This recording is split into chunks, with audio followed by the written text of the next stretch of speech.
시간이 빠르다고 하지만 한 살 한 살 나이를 먹을수록 시간은 정말 손살같이 지나간다. 내가 이 아쿠아리움에서 일한 지도 벌써 4년째. 3년 차부터는 선임 큐레이터로 근무하며 신입들의 안전교육과 함께 우리 아쿠아리움 내에서 일어나는 말로 설명할 수 없는 기이한 현상과 사건들을 전반적으로 처리해야 한다. 그리고 오늘은 이번 년 상반기 동안 사고로 공석이 된 몇몇 자리들을 채워줄 신입 직원들이 들어왔다. 4년 동안 이곳에서 근무하면서 수많은 일들을 겪어왔고 그때마다 나를 구해주었던 건 이곳의 안전수칙. 직원들에게만 국한되어 있는 것이 아니고 이곳을 이용하는 관람객들에게도 존재한다. 이번에 들어온 직원들은 부디 나처럼 오래 근무할 수 있길 바란다.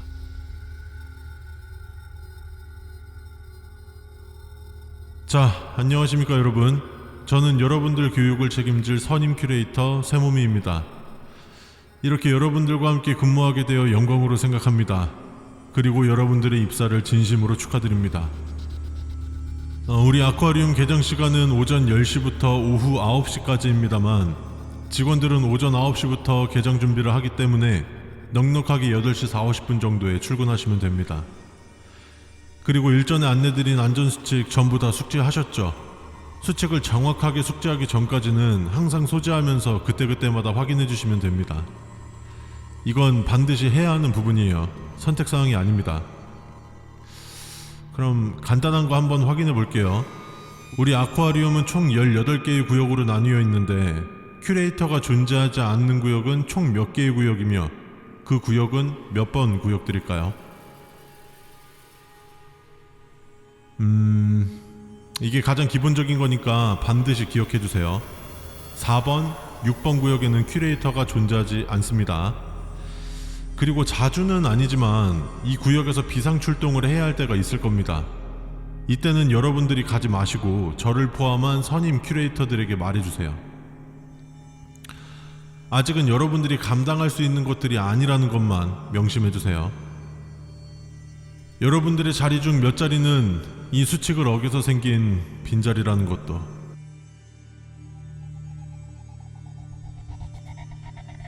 아쿠아리움 내부의 이용객들의 안전을 위해 각 구역마다 비상호출 버튼이 존재한다. 그리고 4번, 6번 구역에서 큐레이터를 만났다면 비상호출 버튼을 누르도록 안내한다. 약 3달 전 입사한 지 한 달도 안 된 신입 직원이 호출 연락을 받고 아무런 생각 없이 4번 구역으로 갔다가 약 2일간 실종된 사건이 있었다. 아쿠아리움 내부 전체를 이잡듯 수색했지만 머리카락 한 올도 찾지 못하였다. 그리고 소름 끼치게 정확히 실종된 지 44시간 44분 44초에 4번 구역 외진 곳에서 발견되었다. 온몸은 끔찍하게도 퉁퉁 불어 있었고 몸 곳곳에는 정체를 알 수 없는 무언가에 뜯긴 자국들이 있었다. 내가 근무하며 이렇게 끔찍한 모습은 처음 봤다. 이 수칙을 어긴 대부분은, 아니, 지금까지는 실종으로 끝이 났었는데 이렇게 끔찍한 경우는 처음이라 나도 굉장히 당황스러웠다. 그것을 발견한 안전보안팀에서는 뭔가를 알기라도 하듯 그의 시신을 빠르게 수습했고 어디론가 연락을 하며 나가버렸다. 자, 그리고 이건 어떻게 보면 여러분들이 지켜야 할 중요한 수칙 중 하나입니다. 사실 다 중요하긴 한데 그 4번 구역은 바다사자 구역입니다. 이곳에서 불쾌한 냄새가 난다는 컴플레인을 종종 들을 거예요.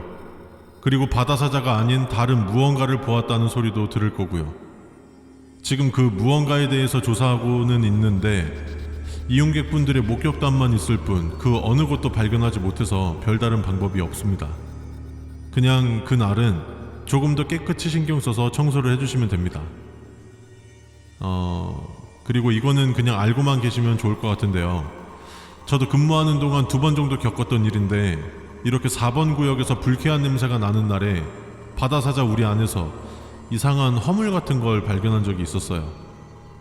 이걸 발견했을 때 우리가 할 수 있는 특별한 조치나 방법은 없으니까 앞에서 말했듯이 그냥 알고만 계셔주세요. 가장 최근에 직원들한테 구두로 전파한 거라서 아마 여러분들이 받으신 수칙서에는 없는 내용일 거예요. 어느 곳이든 부모님을 잃어버리는 아이들이 있을 수 있는데 그럴 때는 중앙 안내소나 미아 보호센터로 데려가 주시면 됩니다. 여기서 여러분들이 해주셔야 할 게 하나 있어요. 안내소나 보호센터로 가는 길에 아이들을 유심히 살펴봐 주세요. 눈물을 흘리지 않고 울음소리만 낸다던가 엉엉 우는 소리를 내는데 입은 웃고 있다면 그 아이를 처음 발견한 장소로 데려다 주십시오. 그 시간은 5분이 넘어서는 안 됩니다. 조금 답답하시겠지만 이유는 궁금해하지 마시고 그냥 그렇게만 해주시면 됩니다. 여러분들이 이곳에서 근무하는 기간이 길어지면서 대부분의 이유에 대해서는 자연스럽게 알게 될 거니까 그 전까지는 오로지 여러분의 안전만 생각해주세요. 지하 1층은 여러분들이 일에 익숙해질 때까지 가장 많이 왔다 갔다 할 곳 중 한 곳입니다. 지하 1층 오른쪽 맨 끝으로 관계자 외 출입금지 구역에는 여러가지 비품들과 기타 자재들이 있는데요. 이 청소창고 1개, 비품창고 2개, 기타 창고 1개, 총 4개의 창고가 있습니다. 반드시 기억해주세요. 4개입니다. 그리고 지하 1층 밖에는 없습니다. 정확히 말하면 지하 3층까지 있기는 해요. 근데 그건 주차장을 포함했을 때 이야기인 거고 실질적으로 아쿠아리움 내부는 지하 1층까지 밖에 없습니다. 몇몇 직원들이 지하 2층으로 내려가는 계단이나 통로를 봤다고 하는데 사실 저는 이건 믿지 않아요. 제가 근무하는 동안 수도 없이 지하를 왔다 갔다 했는데 한 번도 본 적이 없거든요. 왜 여러분들도 그런 경험 있지 않나요? 아파트나 높은 건물에서 계단으로 내려가거나 올라가고 있는데 분명 지나왔던 층 같은데 다시 그 층이 나오는 경험들. 여튼 우리 아쿠아리움 내부는 지하 1층까지 밖에 없고 창고도 4개밖에 없으니 기억해주세요.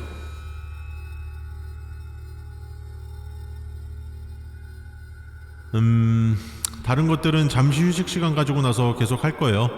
그럼 10분 잠깐만요. 조금 있다가 다시 한번 말씀드릴 테지만 이게 가장 중요한 거라서 일단 한 번 더 말씀드릴게요. 다들 동물원이나 랜드마크 같은 데 가보셔서 아시겠지만 출구 직전에 기프트샵 같은 거 있잖아요. 우리도 있는데 이곳에는 다양한 상품들을 팔고 있습니다. 거기 관리하시는 분이 따로 계시니까 여러분들께서 특별히 신경 쓸 건 없는데 여기서 근무하시면서 수칙을 어겼다거나 무언가 이질감이 든다거나 위기가 찾아온다면 기프트샵에서 흰 돌고래의 축복이라는 상품을 찾으세요. 자세한 건 휴식 시간 이후 교육에서 말씀드리겠습니다. 다른 것들은 잠시 휴식 시간 가지고 나서 계속 할 거예요. 그럼 10분 잠깐만요. 조금 있다가 다시 한번 말씀드릴 테지만 이게 가장 중요한 거라서 일단 한 번 더 말씀드릴게요. 다들 동물원이나 랜드마크 같은 데 가보셔서 아시겠지만 출구 직전에 기프트샵 같은 거 있잖아요. 우리도 있는데 이곳에는 다양한 상품들을 팔고 있습니다. 거기 관리하시는 분이 따로 계시니까 여러분들께서 특별히 신경 쓸 건 없는데 여기서 근무하시면서 수칙을 어겼다거나 무언가 이질감이 든다거나 위기가 찾아온다면 기프트샵에서 흰 돌고래의 축복이라는 상품을 찾으세요. 자세한 건 휴식 시간 이후 교육에서 말씀드리겠습니다.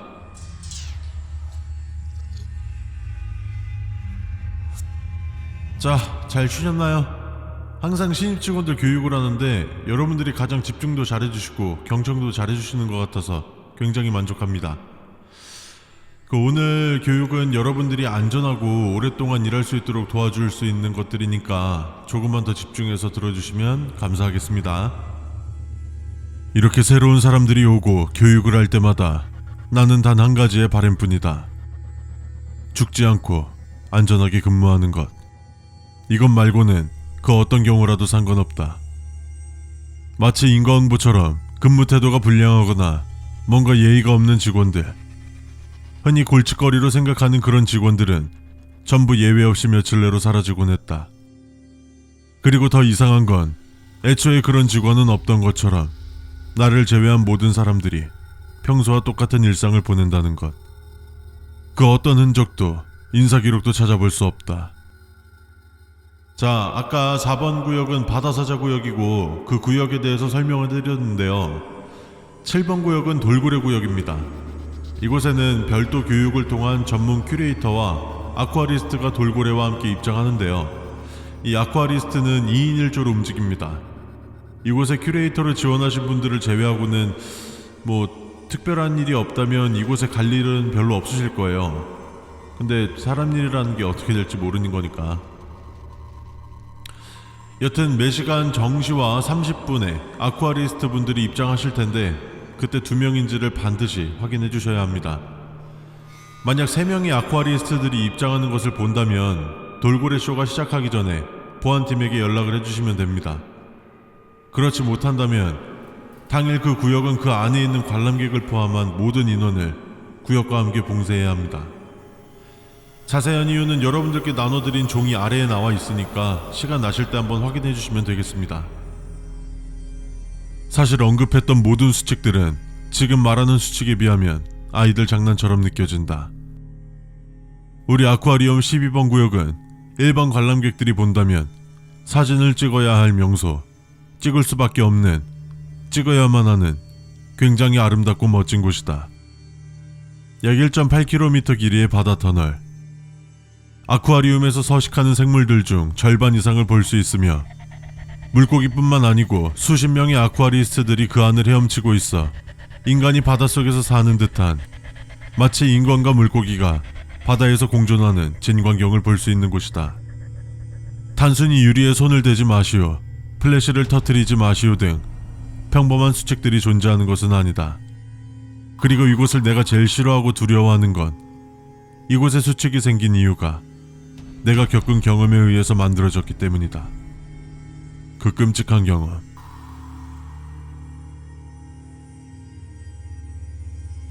선임 큐레이터로 근무를 시작한 지 얼마 안 됐을 때의 일이다. 이곳저곳을 돌아다니며 평소와 다르게 근무를 하고 있었다. 11번 구역에서 12번 구역으로 넘어가는 중 그날따라 어딘가 모를 이질감이 느껴졌다.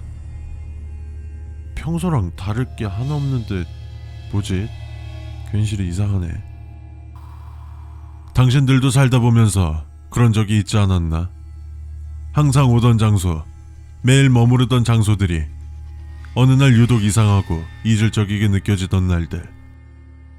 그런 날들과 비슷하게 생각하고 별 대수롭지 않게 넘어가려고 했다.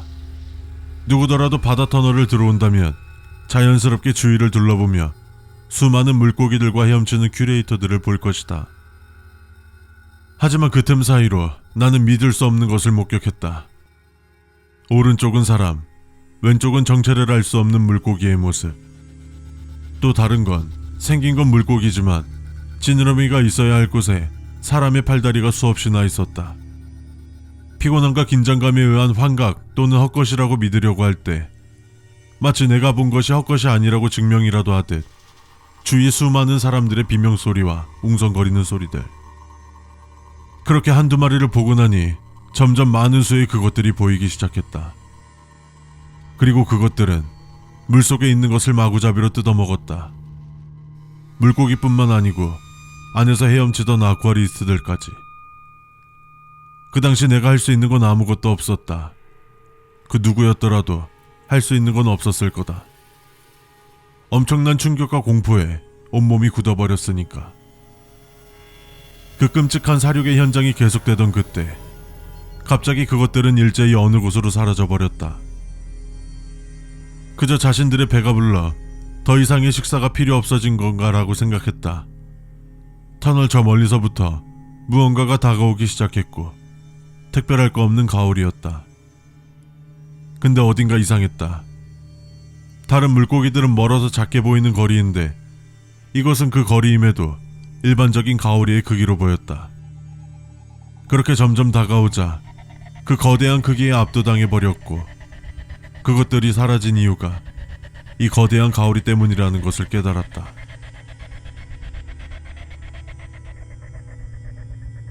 거대한 가오리는 아쿠아리움 측에서 구매를 한 것이 아니라고 했다. 그리고 이곳은 인간이 만들어낸 거대한 인공수조일 뿐 진짜 바다처럼 외부에서 생물체가 유입될 수 없다. 그럼 저 거대한 가오리는 갑자기 생겨났다라고 설명할 수밖에 없다. 간부의 결과 끔찍한 괴물들을 억제하는 역할을 한다는 이유로 이 거대한 가오리를 그대로 두기로 했다.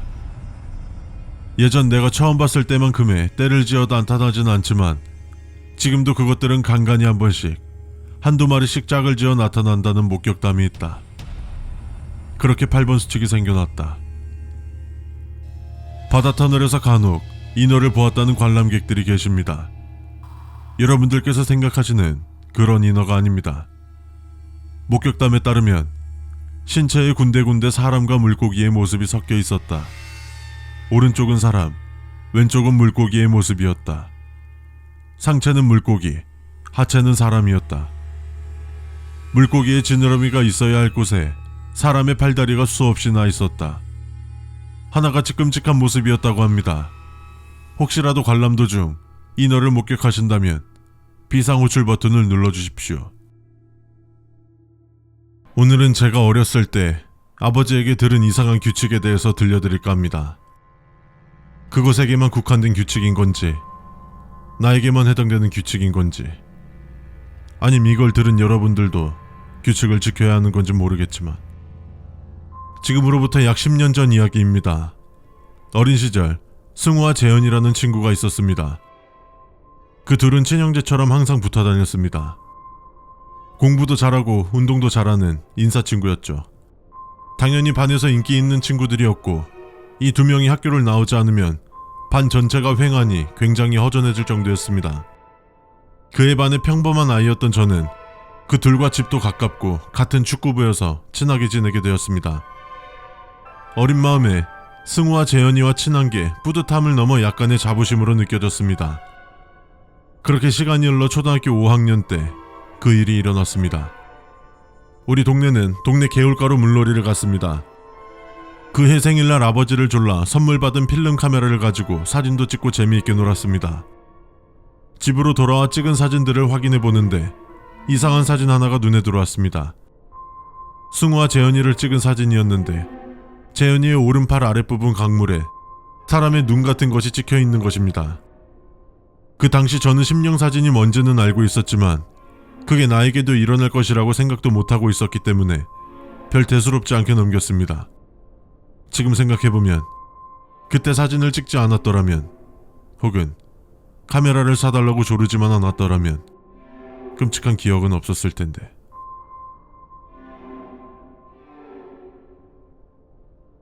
며칠이 지나 축구 연습이 한창이었을 때 재현이가 오른팔을 다쳤습니다.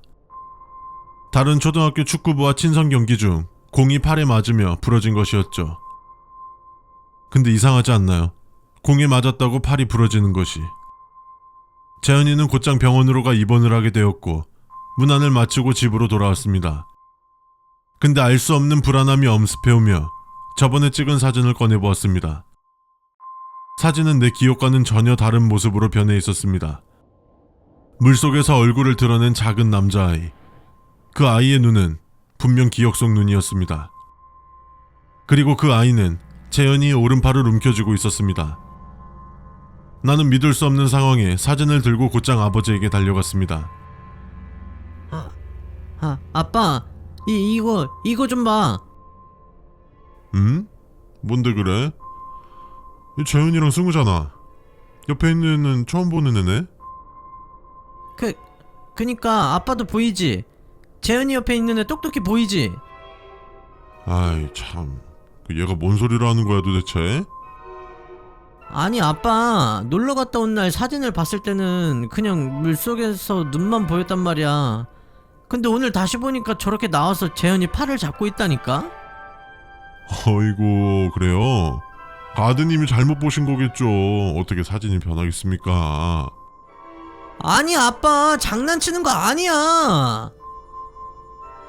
겁에 질려 소리치는 내 모습을 보곤 아버지도 장난이 아님을 눈치채셨고, 순간 아버지의 분위기가 변하시면서 나에게 진지하게 말씀하셨다. 아들, 잘 들어야 된다. 지금부터 이 사진 아무한테도 보여주지 말고 반으로 찢어서 책상 서랍에다가 도로 넣어놔. 일주일 동안 쳐다도 보지 말고. 그리고 학교도 가지마. 학교에는 아빠가 잘 얘기해둘 테니까. 오늘 밤부터 재윤이한테 전화가 올 건데 절대로 받으면 안 된다. 왜냐고 물어봤지만 아빠는 절대로 말해주지 않았다. 다른 방법이 없어 아빠가 시키는 대로 사진을 반으로 찢어 원래 있던 서랍에 넣어두었다. 그렇게 밤이 찾아왔고 아빠가 말한 것처럼 재은이한테 전화가 왔지만 받지 않았다. 하루 이틀이 지나가고 그렇게 일주일이 흘렀다. 셋째 날까지는 아침 해가 뜰 때까지 재은이한테 전화가 계속 왔다. 넷째 날부터는 이상하리만치 조용한 밤이 계속되었다.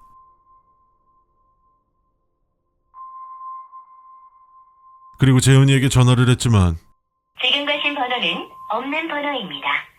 확인 후 다시 걸어주시기 바랍니다. The number you have dialed. 이상한 마음에 승우에게 전화를 해봤다. 너 일주일 동안 뭐 했어? 그런 일이 있었어. 그나저나 재현이 번호가 없다고 나오는데 번호 바꾼 거야?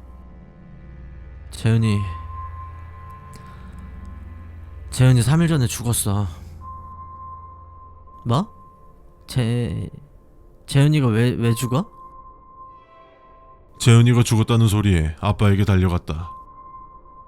아빠가 하란 대로 했는데 재현이 왜 죽었어? 아빠가 죽인 거야?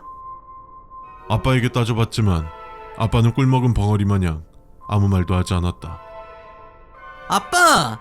재현이 죽었다잖아! 아빠에게 놀라지 말고 들어야 한다. 그렇게 사진에 누군가의 눈이 찍히고 그가 계속해서 사진 속 인물에게 다가온다면 그 사람은 이미 죽은 사람이나 다름없는 거란다. 그저 한 사람이라도 살려야 하기 때문에 사진을 반으로 찢어서 승우라도 지켜낸 거야. 아빠 말을 믿지 못하겠으면 찢어낸 재현이 사진을 한번 확인해보려. 그리고 앞으로 언제든 사진에 그런 무언가가 찍혀있다면 그것이 사람에게 다가오기 전에 반드시 찢어내야 한단다. 404호를 빌리고 싶습니다만. 오늘도 어김없이 이상한 녀석이 찾아왔다. 벌써 2주가 넘게 매일같이 찾아오고 있다. 얼굴은 거무스름하고 등은 구부러져 있다. 목소리는 무리해서 짜내는 것 같은 왠지 모를 불쾌함까지 느껴진다. 그리고 날씨에 맞지 않게 온몸을 뒤덮는 두껍고 검은 코트를 입고 있다. 마치 자신의 정체를 숨기려고 하듯이. 아니 그러니까요 선생님, 그 몇 번이나 말씀드렸지 않습니까? 여기 건물에는 404호가 없어요. 건물 주인이 불길하다고 그냥 호실 자체를 없애버렸어요. 이걸 몇 번이나 말을 하는지 모르겠다. 알고 있어요. 404호가 없다는 거 알고 있습니다. 근데 그냥 빌리겠다는 거예요. 말이 통하지 않는다. 없는 걸 알면서도 빌려달라는 건 그냥 단순한 장난인가? 아님 나를 연맥이는 건가? 이 사람의 행동이나 말하는 걸 들어봐서는 장난은 아닌 것 같다. 아니, 몇 번이나 말씀드렸잖아요. 없는 방인데 어떻게 저희가 빌려드립니까? 알고 있습니다. 근데 돈은 낼게요. 그냥 404호를 빌려준다는 서류만 작성해서 저랑 계약해 주시면 돼요. 방은 없어도 상관없습니다. 이쯤 되면 그냥 미친놈 같다. 몇 주 동안 반복되는 상황에 언성을 높여버렸다. 아니 선생님, 좀 적당히 하세요. 이거 엄연한 업무 방해입니다. 경찰 부를 거예요. 장난이시면 그냥 지금 조용히 돌아가주세요. 시끄러운 소리에 사장님이 슬쩍 고개를 내밀어 마치 나에게 무슨 일이냐며 묻는 눈빛을 보낸다. 지금까지의 자초지종을 사장님에게 얘기해 주었다. 모든 얘기를 들은 사장님은 손님, 조금 더 자세한 이야기를 들려줄 수 있으시겠습니까? 동주씨는 잠시만 자리 좀 비켜줄 수 있죠? 사장님이 알아서 해결하려니 싶어 나는 군말 없이 자리를 비켜주었다. 여기 부동산에서 일한 지 벌써 5년이 넘어가는데 없는 방을 빌려달라니. 이런 일은 처음이다. 저희 쪽에서 신뢰가 많았습니다. 사장의 목소리는 들리지만 뭘 하는지는 잘 들리지 않았다. 30분이 넘는 긴 대화가 끝나고 사장이 나에게 다가온다. 동주씨, 이거 404호 계약해주세요. 이게 무슨 말도 안 되는 소리지? 사장이 가스라이팅이라도 당한 건가? 없는 방을 지금 계약하라고? 아니 사장님 404호 없는 거 아시잖아요. 근데 어떻게 그냥 평소처럼 서류 만들어서 진행해 주시면 됩니다. 얘기는 잘 끝냈어요. 그러면 건물주한테는 뭐라고 말씀하실 거예요? 이미 건물주랑도 얘기 다 끝냈어요. 집세만 내면 뭐 그게 상관없다고 했으니까요. 이제 서류 만들어주세요. 돈은 여기 있습니다. 내 앞에서 코트를 열어 제끼더니 깊숙한 곳 어딘가에서 지폐 뭉치를 꺼냈다. 네, 알겠습니다. 바로 계약서 만들어 드릴 테니까 잠시만 기다려주세요.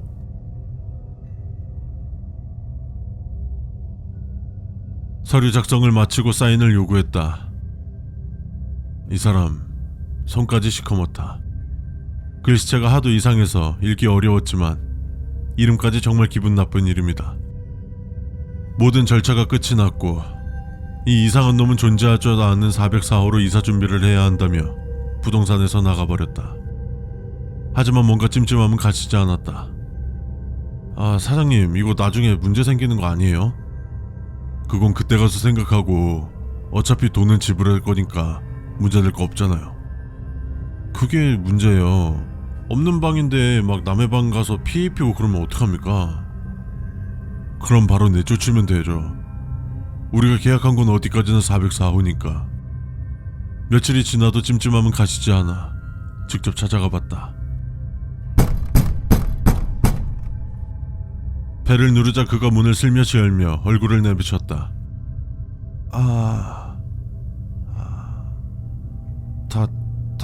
당신입니까? 무슨 용건이시죠? 아니 당신 지금 뭐하고 있는 거예요? 분명 계약한 거는 404호 계약했을 텐데요. 보시면 아시겠지만 404호인데 뭐가 잘못되었나요? 뭔 헛소리야. 경찰 불러서 일 커지기 전에 짐 싸서 나가세요. 뭔가 오해가 있으신 모양인데 잘 확인해보세요. 나는 4층의 방 개수를 세보았다. 401호부터 405호까지 총 4개의 방이 있다. 404호는 없으니까. 하나, 둘, 셋, 넷, 다섯? 왜 5개지? 다시 한번 세보았다. 하나, 둘, 셋, 넷, 다섯. 틀림없이 5개의 문이 있다. 그럼 이제 다 된 것 같으니 저는 들어가 보겠습니다. 나는 지금 이 상황이 이해가 가지 않는다. 다시 부동산으로 돌아가서 다른 모든 방을 알아보기로 했다. 그로부터 일주일 뒤 퇴실자가 생겨 방 상태를 확인하기 위해서 재차 그 건물을 방문했다. 일주일 전에는 계단을 이용해서 올라갔지만 이번엔 조금 더 확실하게 엘리베이터를 이용했고 4층에서 내렸을 땐 말도 안 되게 404호가 눈에 들어왔다. 분명 다른 호수의 방을 자기 멋대로 바꿔놓은 거겠지. 나는 2층에 사는 사람들에게 물어보았다. 엥? 404호 없었어요? 없는 것 같기도 한 것 같은데 지금 근데 저기 있잖아요. 원래 있었던 거 아니었어요? 404호 말입니까? 확실히 처음에는 없었는데 어느새 사람이 사는 것 같습니다. 좀 이상하긴 한데 뭐 크게 저한테 피해주는 거 없으니까요. 옆방? 이사 왔을 때 인사하러 왔었는데 그닥 이상한 거 모르겠던데요. 옆방 사람이요? 멋있던데요? 배우 같고. 이상한 일이다. 다른 모든 층에는 문이 정확히 4개다. 4층만 5개. 404호만 어딘가에서 툭 튀어나오지 않는 이상 설명하기 어렵다. 관리인에게도 물어봤지만 서류상에도 문제없고 건물주도 괜찮다고 하니 대수롭지 않게 넘어간 듯하다. 4층에 사는 거주자들도 그렇고 관리인도 그렇고 별로 대수롭지 않게, 아니 그냥 관심조차 없어 보인다. 내 눈으로 직접 확인해보고 싶어 그놈의 집 문을 두드려 본다.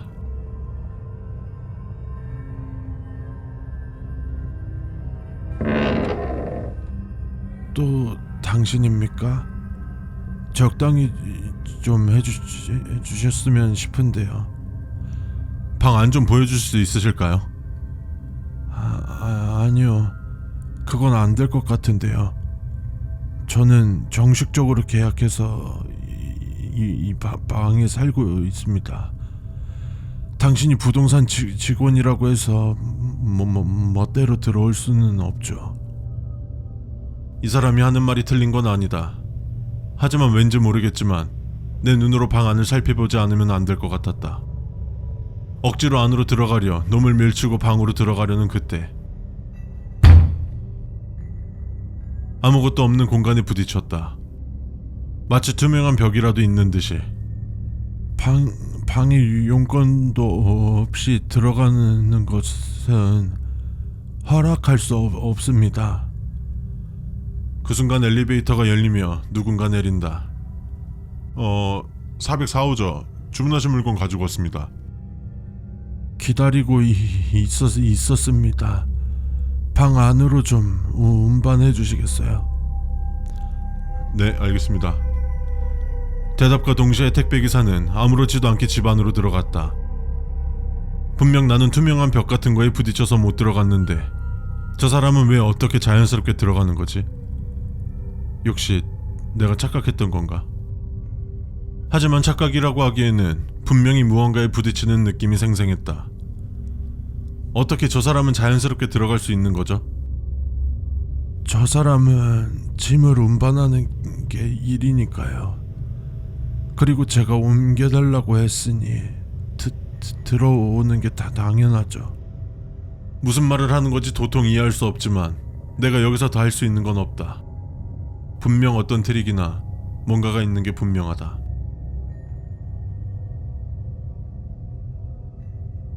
그날 그 일 이후로 손에 일이 잡히지 않는다. 내가 그곳을 합법적으로 들어갈 수 있는 이유를 찾아봤지만 그 어떤 방법도 없다.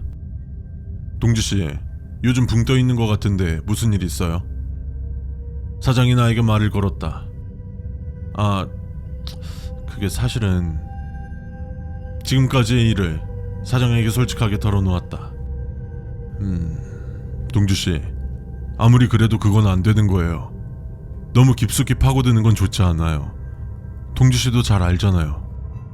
사장님, 근데 그 사람 404호에 살고 있어요. 그쵸, 이상하긴 하죠. 근데 돈도 잘 내고 있고 아무런 문제가 없잖아요. 부동산 직원이 여기서 더 할 수 있는 건 없어요. 그렇긴 하죠. 근데 사장님도 아시잖아요. 혹시 까먹으신 거예요? 아니, 알고 있지. 근데 어떻게 아무렇지도 않아 하시는 거예요? 동주씨, 말했잖아요.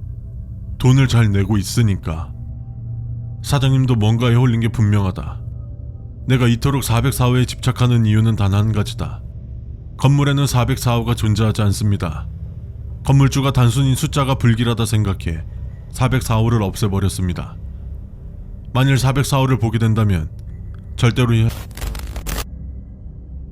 동주씨, 내 말 알아들었죠? 손님한테 폐를 끼치거나 계속 그런 식으로 파고들면 동주씨한테도 좋지 않을 거예요. 월세 잘 내고 있으니까 그냥 그것만 생각하고 그만 거기에는 관심 꺼요. 지금 나만 빼고 단체로 몰래카메라로도 찍는 중인 건가? 사장도 그 건물 관리인도 다른 거주자들도 전부 다 이상하다. 그렇게 한 달이 지났고 드디어 나에게 기회가 찾아왔다. 동주씨, 저번에 그 404호 나간다고 하니까 처리 좀 부탁해요. 드디어 들어갈 수 있다. 사고 안 칠 거라고 믿습니다.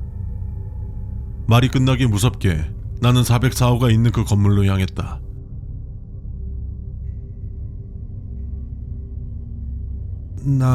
나갑니다. 문이 열리자마자 안으로 들어왔고 이번에는 어떤 방해도 없이 들어와줬다.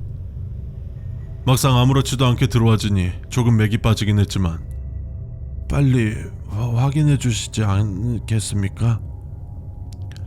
놈이 지금 뭐라고 말하고 있지만 알 바 아니잖아. 드디어 들어온 방 안을 차분히 둘러봤다. 뭔가 이상한 것은 없는지, 무슨 장치가 있는지 꼼꼼히 살펴봤지만 그저 다른 방들과 똑같은 평범한 방이었다. 이제 나가는 마당에 알려주시면 안 돼요? 그냥 진짜 알고 싶어서 그래요. 뭘요? 이 방 말이야. 어떻게 생겨난 거야? 아무것도 하지 않았어요. 계약했기 때문에 방이 생긴 것 뿐이죠. 계약 종료와 동시에 방은 다시 사라집니다. 이미 확인은 끝났겠죠. 전 이제 나갈 건데 당신은 어떡할 건가요? 끝까지 말 안 해줄 생각인데, 근데 이놈 말을 곧 잘하잖아. 여태까지 그냥 다 연기였던 건가? 그게 중요한 게 아니고 그냥 말을 해주기 싫으면 싫다고 말하면 될 것을. 분명 이 안에 무언가 있다. 예, 확인은 끝났으니 돌아가셔도 됩니다. 뭐 특별한 건 없네요. 같이 가시지 않으시겠어요? 이런 음침한 놈과 같이 나란히 걷는 것조차 싫다. 그럼 먼저 가겠습니다. 놈은 방을 나갔고 그 뒤로 나는 본격적으로 방 곳곳을 살펴봤다.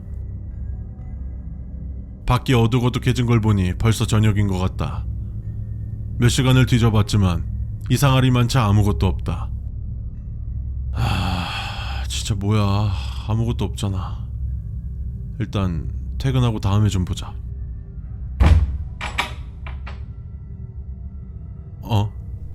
문이 열리지 않는다.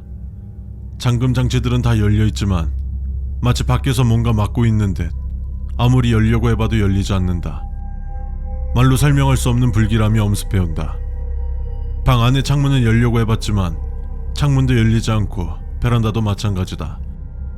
문득 시계가 눈에 들어왔고 현재 시간은 오후 3시. 그런데도 불구하고 계속 밖은 어두워져 간다. 그 순간 밖에서 사람 발자국 소리가 들려왔고, 저기요! 저기요, 문 좀 열어주세요! 저기요! 아무리 외쳐봤지만 밖의 존재는 내 소리가 들리지 않는 듯 멈칫거리지도 않고 점점 멀어져 간다. 근데 아직 오후 3시인데 왜 밖이 어둡지? 다시 한번 밖을 확인해본다. 그동안 봐왔던 모습과는 전혀 다른 모습이다. 어두워진다기보다는 사라져간다는 표현이 더 맞는 것 같다. 밖은 그냥 어둠, 검정 그 자체.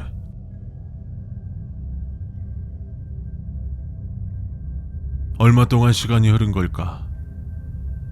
시계의 날짜로만 따져본다면 반년이란 시간이 흘렀다. 문득 놈의 말이 생각이 난다.